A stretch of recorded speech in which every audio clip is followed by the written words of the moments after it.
Bye-bye! Ingat ka bro ha. Pare, salamat ha. Ingat ka. Hindi ko talaga makakalimutan tong bakasyon na to. Pwede ka naman pong bumalik kahit kailan niyo gusto.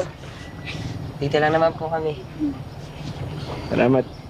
Uy, Elias. Salamat nga pala. Ako nga dapat mas marami ipasalamat sa iyo eh. Dahil sa iyo, nasagot yung mga katanungan ko sa sarili.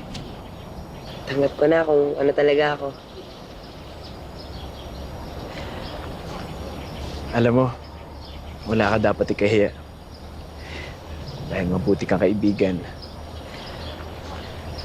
Mabuti kang anak. Mabuti kang tao. Alam ko medyo mahirap yung pinagdadaanan mo, pero magiging okay lang din ang lahat. Ha? Sige, muna na ako. Sige po. Salamat ha.